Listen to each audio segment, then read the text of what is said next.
RPGs, one of the classic genres of gaming, and they have come a long way. There's all kinds today. cRPGs, first-person RPGs, but this upcoming year has some very promising ones to look forward to. So what are the most wanted RPGs of the next year? Let me show you.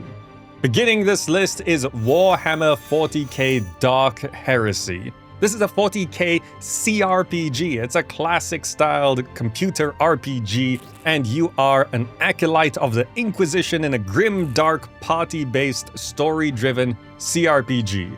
You lead investigations, you uncover grand conspiracies, and you master tactical combat as there's a secret war against heresy going on, and you have to, well, put an end to heresy, really. And, well, you have to find your own way through this one. It's always nice to see a new classic-styled RPG, because good ones in that subgenre are rare, and with the blow-up of Baldur's Gate 3, we have been seeing more and more come back. The genre has been proven to not be dead, and can actually find some mainstream success, so there are various games trying it now. Now, this is a cRPG in every sense of the word. You're making tough choices, and you're exploring a world with secrets, and you're uncovering the truth, and it's turn-based combat. So if you're fans of the old school style of RPG, then this is gonna be for you, and it being a Warhammer 40k setting does make it even more interesting. So far from what we've seen of gameplay, it does look great, and it has announced an alpha date for the end of 2025, so it'll become playable right at the end of the year, and then we'll be seeing it develop and maybe release in the coming year. But right now, it is one of the most hyped for and anticipated RPGs. Personally, I'm looking forward to this one. For a more modern approach for RPGs, Clockwork Revolution. This is by inXile Entertainment, which is great to see, and it's a first-person shooter RPG set in a steampunk-y world, and it does seem like it's got a lot going for it. Just watching the trailer, there's tons of humor, there's tons of action, there's this underlying story, but the main selling point of Clockwork Revolution is a time travel mechanic where not just in battles where you are fighting and a mistake happens and you can rewind time, but you can also use the time device to alter your environment and move things forward and back through time, changing obstacles, adding or removing them as you see fit. But also, in the story, it's talking about how you can change the past to alter the future and control the flow of time, and it even changes the environments you're in based on who ends up on top, who's politically in charge, who's doing what. If things aren't working out for you in the present, you go back in time and you can change the course of history, and then your present is now a different future. It's time travel, so of course it's gonna be a bit wonky in how all of this makes sense, but this game does look great. The vibes really here are just seemingly what they should be. Now, of course, we don't have our hands on Clockwork Revolution, so all the nitty-gritty details are unclear. But from what we've seen, the characters, the dialogue, the combat, the action, the story, it all seems to be coming together for Clockwork Revolution, and you can see why it is one of the most wanted RPGs in the coming year. There's no fixed release date right now, but we have been seeing more and more of it, so through 2026, we're gonna see how this one turns out. On a completely different scale, the Bustling World. This is an interesting one that was recently announced, and it shot up straight to a lot of people's top wish lists. It's an open-world RPG set in a fictional ancient China. You're supposed to be able to do pretty much everything. You can farm, you can craft, you can build, you can do management stuff and business stuff. There's crime, you can commit crime, you can explore the world, you can recruit your own army, you can stabilize the regime, you can engage in diplomacy. This feels like one of those everything games. And visually, it's viewed from a top-down perspective in a more classic style, but it just looks different. Everything just looks different. The concern here is when a game tries to be an everything game, it often doesn't do anything great, and it's just an overall mid-experience, right? It's kind of those games where, oh, you can fish, you can farm, you can build, you can live your life, you can do strategy, you can do fighting, but then if you enjoy any one of those things, you're better off playing a different game that focuses on that thing. But if the Bustling World can actually deliver on all of its promises, then it can be a very interesting project to even just see how it is, because it's supposed to have this dynamic world and dynamic characters, and the cityscape changes as you build things and run stores and deal with war, and there's agriculture and livestock farming, and you can go through various different jobs if you want, and there's factions. So there's just a lot here. It's such an interesting project, and I think this does count as an RPG. Putting this into a specific genre, it's very difficult. But I think the main point is you are playing a character, and it's just an open world RPG with lots to do. Now, when and how this will release is a bit of a mystery, and whether this game will ever release at all is a bit of a mystery. Will it even be what it is in the trailers? We don't know.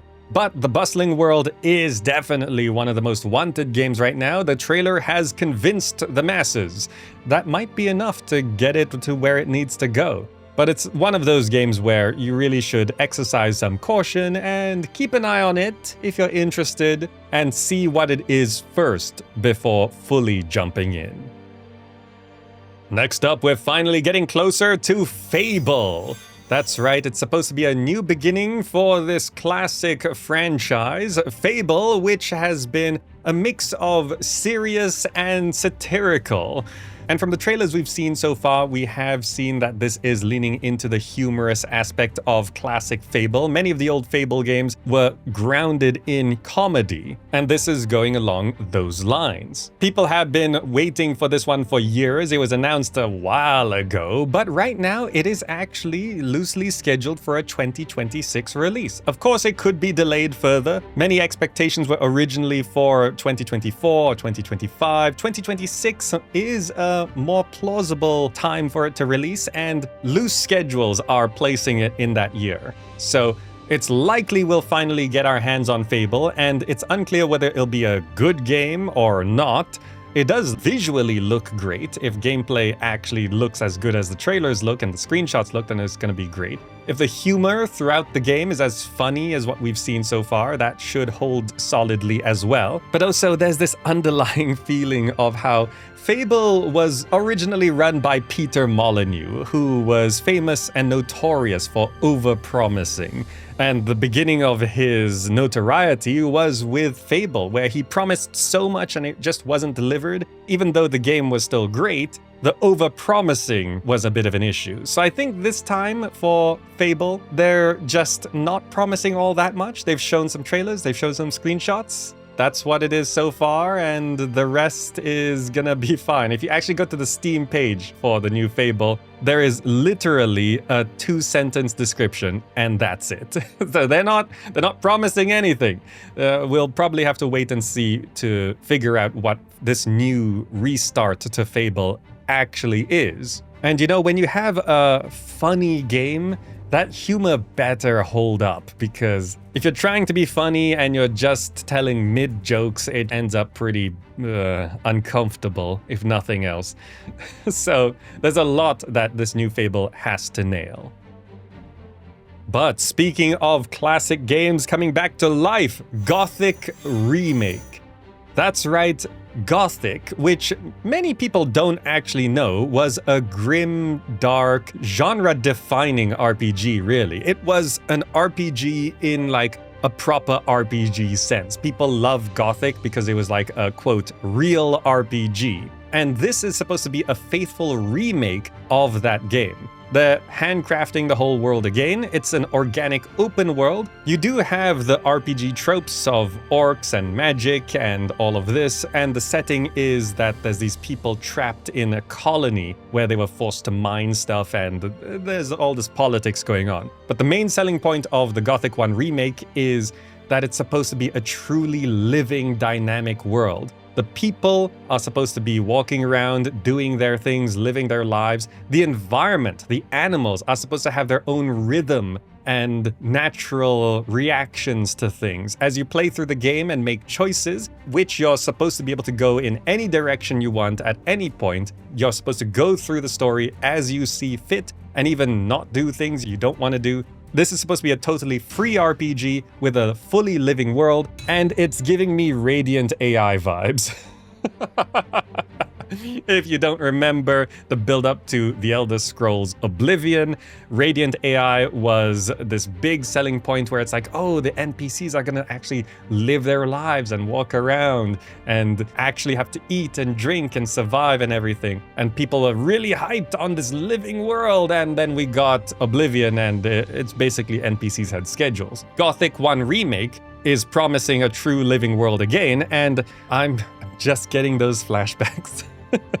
Hopefully, they can actually make what Radiant AI was supposed to be real, but also it being implemented into the environment as well for the animals and stuff. That could be really cool if it actually works. This is set for a Q1 2026 release early in the year if they stick to their schedule. There's a bit of a demo going on right now, and that's probably why this is also super hyped as well. If you're looking for a classic third-person RPG, then this is going to be a proper RPG. One of my biggest hopes for this game is that it actually is proper branching stories and freeform gameplay where you can miss content, so there's a reason to replay the game and try different things. We've got enough of being able to do everything in games like Skyrim. I want an RPG where you have to make choices and you miss out on stuff. So, you know, you could play the game 2, 3, 4 times. That could be cool. There's stuff like that in Baldur's Gate 3 and other classic RPGs. And if this is truly trying to be an authentic Gothic 1 remake, then we should get that here as well. And there we go. That's the top 5 most wanted RPGs in the coming year. Of course, there are so many more RPGs that I've not mentioned. Which ones are you personally most looking forward to? I do have much more extensive lists, so if you want to continue the journey, subscribe to catch them, or click the videos on screen right now if you want to support. If you enjoyed this, click the like button down below, check out the Patreon, or use the GOG referral link to get any game. Thanks for watching, I hope you found this interesting and or useful, and I'll see you in the next video.